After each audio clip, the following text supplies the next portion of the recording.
You are not walking alone on this road.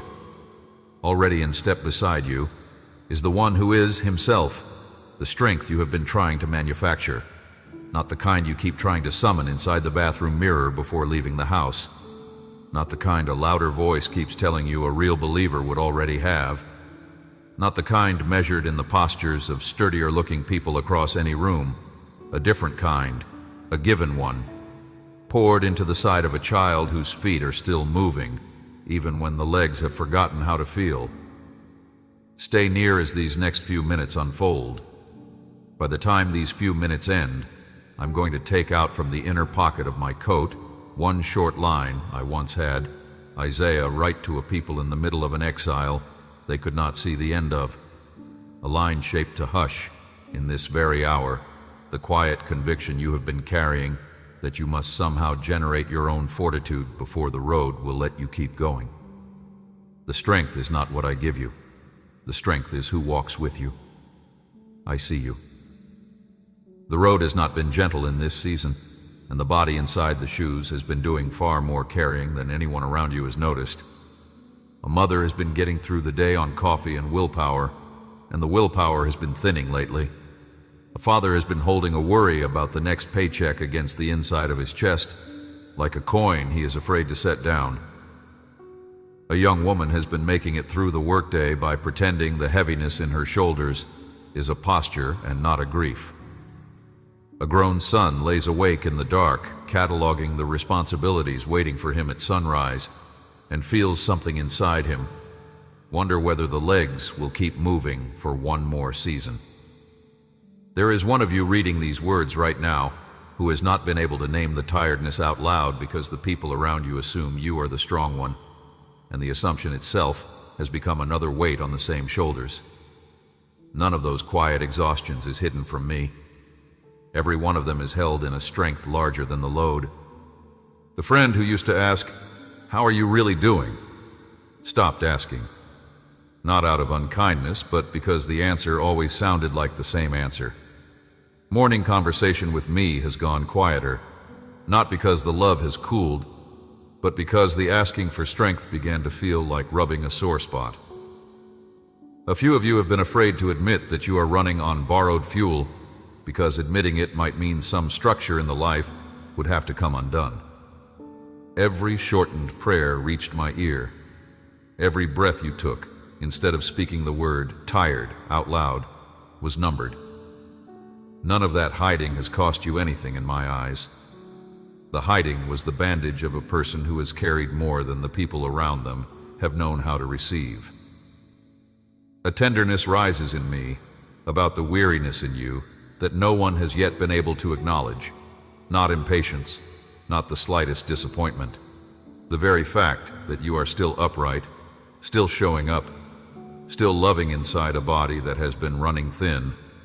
That uprightness is itself a worship I have been receiving every morning of this season. Many believers louder than you have stopped showing up entirely. You have not. Such staying is a prayer in itself. Such staying is proof of an interior fortitude that has not been originating in your own reserves for a long time already. Press the back of one hand into the palm of the other, just for a slow breath. Light pressure. The fingers of one hand curling softly over the knuckles of the other, the way two travelers steady each other crossing a slick stretch of road. Sense the warmth where the two hands meet. That small contact is older than language. It is the gesture two human beings have made for one another at hard mile markers since the very first hard mile marker. The hand under your hand right now is not only your other hand. It is the gesture I am making against the place in you that has been carrying without acknowledgement for so long. Let the hands stay together for one more breath. Sense how neither one is doing all the work. That is what walking with me has been the entire stretch. Neither one of us bearing the full load alone, even when your senses kept reporting that you were. This exhausted self-reliance did not arrive in you by accident. It was trained into you. Across years no calendar logged, small lessons stitched the same conclusion into your interior. Fortitude is a quantity you must produce, and producing it is your problem to solve. A parent once praised you very young for being such a big helper at an age when you should still have been the one being helped. A teacher rewarded the classmates who never asked questions, and your soul concluded that needing assistance was a kind of failing. A workplace later treated stamina as a virtue, where colleagues who admitted tiredness got quietly passed over for those who absorbed every load without complaint. A difficult family relationship taught you that whoever asked for help first lost some invisible competition you did not even know was being scored. Houses of worship rewarded the believers who looked like they never needed anything, and you began suspecting that maturity and faith meant arriving at a level where you no longer required carrying. None of those teachers were speaking for me. A few of them loved you and were forwarding the only definition of strength they had ever been given. Others borrowed the word strong to keep extracting from you what they had no right to ask for in the first place. Whatever the source, the same falsified picture of strength got planted in you, and the picture has been costing you years of trying to manufacture alone the very thing I built into you so you would never have to manufacture again. Somewhere across your formation, you were taught to think of strength as a private reservoir each believer fills on his own time. You were taught that the strong ones are the ones with deeper wells. You were taught that a faithful believer wakes up already fortified, that the morning posture of a real son of mine should be the brisk confidence of someone who has slept long enough to refill his own tank. You were taught that needing fresh strength every day was a sign of immaturity, that running out by Wednesday was an indictment, that the right kind of believer should be able to ride one Sunday of worship through the next 7 days under his own steam. That is not how strength works in the country where I am the Father. That has never been how strength works. An image of carrying capacity lodged in the front of your chest, solitary, self-sourced, refillable by discipline alone, was etched by chisels that have never belonged to my workshop. Some chisels were wielded by sincere teachers who had never themselves walked in exile long enough to learn what their own reservoir actually contained. Others were wielded on purpose, because a believer who thinks fortitude is private is a believer easier to shame when he falls short. Whichever the source, the same falsified engraving got pressed onto you, and that engraving has been disqualifying you from the very companion who has been walking alongside you the whole stretch. Slide the engraving aside. Stand it against the wall for a while. Hear instead what carrying capacity actually looks like inside the country where I am the father of children built to walk with him, not without him. My strength is not deposited into a private well. My strength is a person walking next to you on a road. A well sits in one fixed place. You have to go to it. You have to lower the bucket. You have to draw up only as much as that bucket can hold. Wells run dry. Wells freeze. Wells belong to one location and stay there when the road carries you elsewhere. None of that describes the way I have arranged your fortitude. A companion is not a well. A companion moves at your pace. A companion is beside you in the kitchen at 3 in the morning, and beside you on the freeway at noon, and beside you in the hospital corridor at the worst hour. A companion's strength is not measured by how much the companion can give. A companion's strength is measured by the fact of the companion being there. And the one keeping pace at your shoulder along this road has never once stepped off it.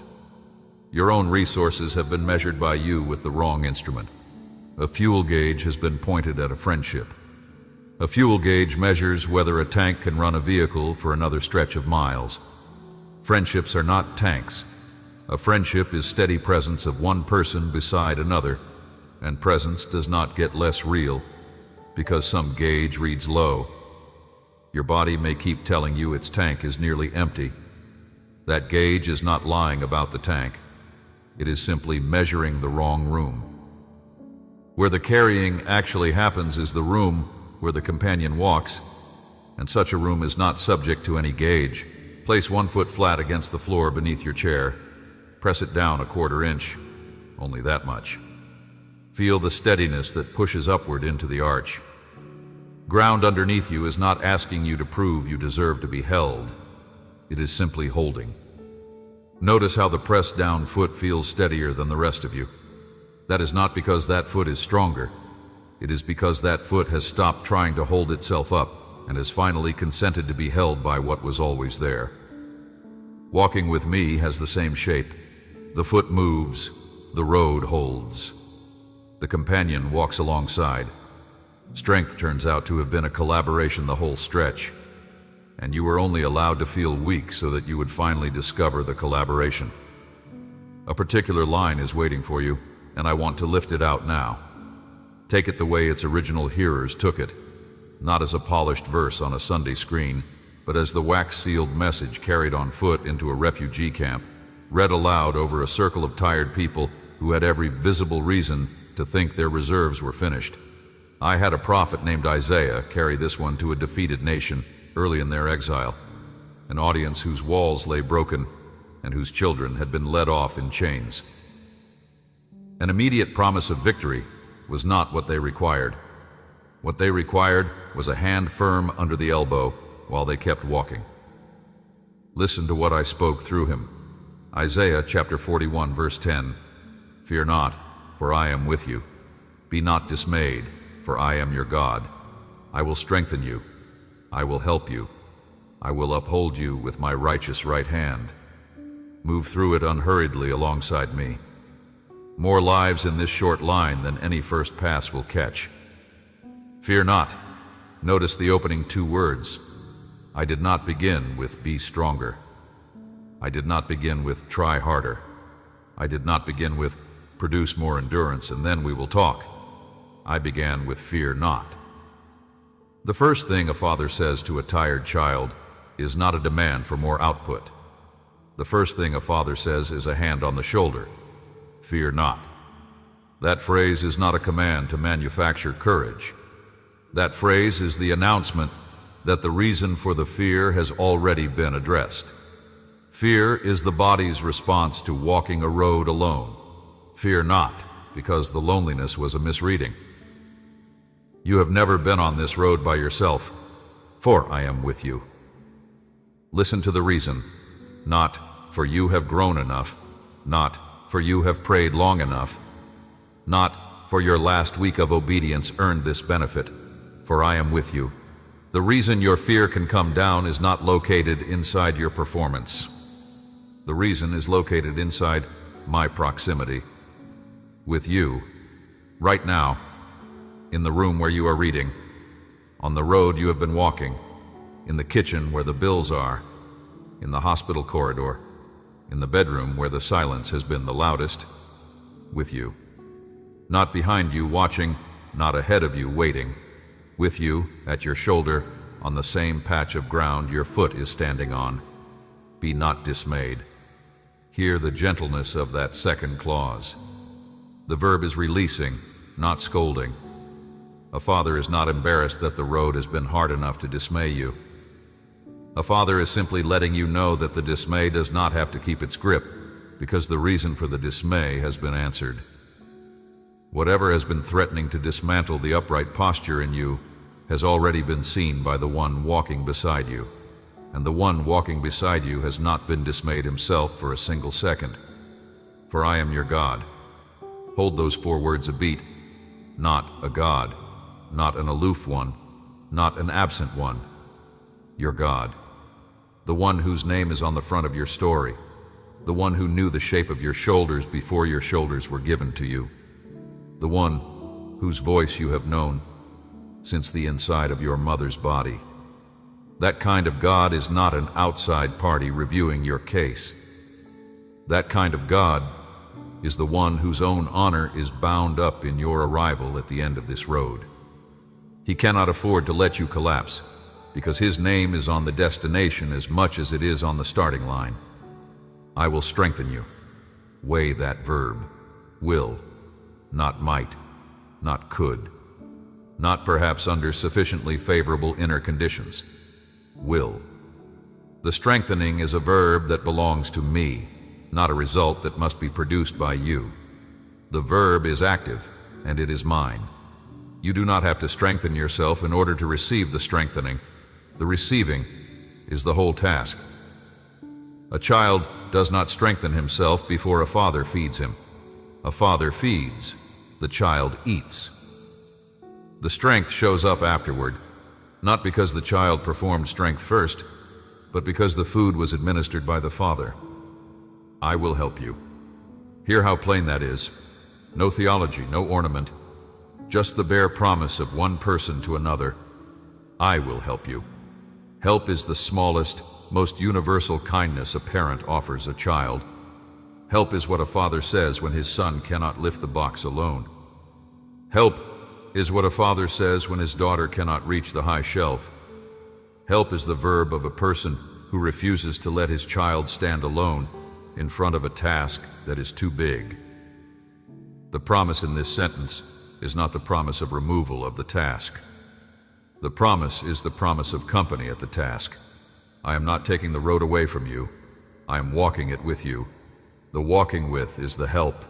I will uphold you with my righteous right hand. Read those words slowly. Uphold, a verb of carrying weight, with my righteous right hand, the strongest hand a father has, not the backhand, not the absent hand, not the hand reserved for some other son who has been better behaved. My righteous right hand, a hand that holds creation in place, one that opened the sea, one that shaped your face inside the dark of your mother. Such a hand is currently under your elbow, not metaphorically, operationally, right now, carrying the part of you that you have been afraid to admit you could not carry alone. Such a promise was given to people who had no visible cause to believe it, and it was enough to keep their feet moving through years of staying upright in a country that was not theirs. A hand firm under the elbow is enough to keep yours moving too. An end to your own exile is on the schedule of the one holding that elbow, and he is not lost on the road. An older voice of mine, a singer in Israel, once promised that whoever waits on me will have his fortitude renewed. Let that older promise tuck in alongside what Isaiah has just put into your hand. Renewing of strength was never a thing you were going to produce by sleeping longer or eating better or finally taking the right vitamin. The renewing arrives the way every gift from a father arrives, through being near the one who has it to give. Stay near. The strength will keep arriving. Return for a breath now to the line I said at the opening of these words. I told you, the strength was not what I give you. The strength is who walks with you. Here is why. Because the kind of road you are walking does not get crossed by quantities of fortitude. It gets crossed by the presence of the one who knows the road. A courier crossing a strange country alone needs a great supply of provisions. A child crossing the same country with his father needs only the father. The provisioning becomes the father's problem when the father is the one walking. I have never asked you to be the supply train of your own road. I have asked you to be the child of the one walking it with you. A small habit can be tucked into the rhythm of an ordinary day. Whenever your interior begins announcing that the strength is finished, and the announcement will come because exhaustion is part of the road, pause where you are sitting and ask yourself one quiet question. Not, how do I get more strength? That question hands the burden back to you. The question is, who is walking with me right now? That is the whole practice. Only the question. The question does the work, because the question redirects the mind from the empty fuel gauge in your chest to the companion already beside your shoulder. When bandwidth permits a second beat, add it. Once the question lands, resist the urge to rush onward. Linger one breath longer than instinct allows. Many will sprint right past the relief of remembering a companion, because relief is foreign country to a body that has been carrying solo. Stay in that foreign country. Let the shoulders register that a companion is in step beside you. Let the elbow register that a hand is already there. The body needs to be taught the presence as much as the mind does. A third beat, gentler still. Whenever you notice a small steadying inside an ordinary week, an unexpected hour when the load felt lighter, a moment of unaccountable peace dropping into a tense afternoon, an abrupt ability to do one task you had been dreading, refuse to file the moment as coincidence. Murmur softly, with whatever voice your surroundings permit, "He is in step." Such a short phrase is an entire posture. Your eye is taught by it to spot proof that the carrying has not been solo. Even across hours, your interior insisted otherwise. If any of what I have said is reaching a tired side of you, place the word "walk" down below as a comment, not as a tag, but as one small stone laid on the shoulder of a road you are not crossing on your own. Up above this video, inside the pinned slot, 7 short letters wait already prepared. One per daybreak of the coming week, slip to your inbox as soon as a soft yes opens the gate. Take them. Attempt one will probably still produce a flinch at the answer. That flinch is muscle memory of years spent carrying alone. Pass 7. The flinch may still be present. By the 30th pass, register a quieter shift. Loneliness behind your exhaustion will have loosened by degrees. By pass 50, catch yourself going whole stretches of hours without trying to manufacture your own fortitude before getting out of the chair. By pass 100, glance back over a recent fortnight and grasp that you stopped reaching for the empty fuel gauge some weeks back, and the road kept getting crossed anyway, because the one crossing it beside you never stopped. A direct word for the one of you whose body has been refusing to keep up with the demands of the season. A body is not a moral failing. A body is a vessel running through real terrain. The strength your body is asking for is not the strength of pretending the body is fine. It is the willingness to lean a little more of your weight onto an elbow already being held. Lean. A hand has not been there for decoration. It has been there to be leaned on. For whoever is reading from inside a battle that has gone on longer than the people around you imagined any battle could go, listen. Long battles are not evidence that the companion has left. Long battles are evidence that the road through that particular country is a long road, and the companion is committed to walking the full length of it. Arriving on the other side is not the proof you keep looking for. Continuing to walk in the meantime is the actual proof, and that continuing has not been your unaided doing. It has been a collaboration the entire stretch. For the one who has been carrying a quiet shame about how often you have needed to ask for fresh fortitude, please hear me. Asking is not weakness. Asking is the address of what you are asking for. A child who has learned where the food is kept is not a weaker child. A child who has learned where the food is kept is a wiser child. Such asking is wisdom. Keep asking. The supply does not run out. It walks beside you. For whoever has been comparing your remaining stamina with the visible stamina of a sibling, a coworker, a friend on social media, hear this carefully. Stamina is not measured in public. Strongest people I have ever known were people whose interior carrying was completely invisible to the rooms they moved through. Their reservoirs were not larger. Their companion was simply nearer. Step away from the comparison. A companion next to you is the same companion next to them. Neither one of you walks alone. Listen. Parent who has been getting through years of raising a child with extra needs, and your fortitude has felt like a flame down to its last quarter-inch of wick. Hear this also. A wick does not have to be long for the flame to keep burning. A flame depends on the breath of the one sitting beside the lantern. Your wick is not the variable in this equation. The breath of a companion is the variable, and that breath is steady. Keep walking with the lantern that you have. The flame is in better hands than yours. To the one who has been afraid that the one walking with you might finally grow tired of how much caring you require, listen. Father strength does not deplete. A well I draw from to hold up the part of you that has been failing is a well no human bucket has ever been able to lower deep enough to bottom out. Your need does not exhaust me. Your need is the very reason that well was filled in the first place. Drink from it as often as the day requires. A supply like mine does not even register the drawing.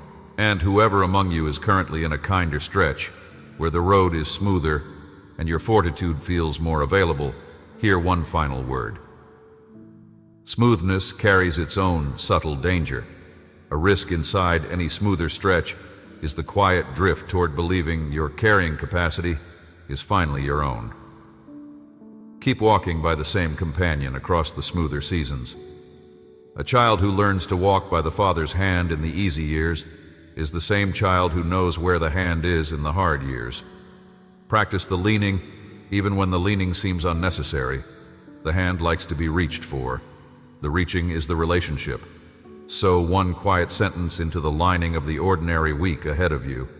Murmur it at a red light when the body is suddenly too tired for the next errand. Press it into the soft place above your collarbone when an alarm clock asks for one more morning of getting up. Speak it into the dark when sleep refuses to come and the worry list begins to recite itself. Both halves of it remain true whether or not your senses confirm them in this very hour. A companion does not need your confirmation to keep moving. He has been beside you the whole stretch, and he has every intention of crossing what remains. When you notice the carrying lighten in a small wave, and you will because renewal arrives on its own clock and the clock has never been late by my measure, try not to be startled by how quietly it shows up. Most renewals do not announce themselves with a trumpet. Legs simply begin moving again. Dread on the next task lifts by a fraction. The mind quiets around a worry that has been spinning for days. Honor that small return. Stop where you happen to be and breathe one slow exhale. Murmur a small thank you under your breath. A companion hears. He has been awaiting that small murmur across every mile of this road already. Amen. If today's words landed somewhere tired in you, 7 short letters are sitting ready inside the pinned spot just below. One for each daybreak of the week ahead, arriving in your inbox the moment a soft yes opens the gate. Take them. Forward this video on to someone whose legs have been running on fumes lately. Hit subscribe so the next word arrives in your feed before the next stretch of road does. No traveler was ever meant to cross this kind of country unaccompanied.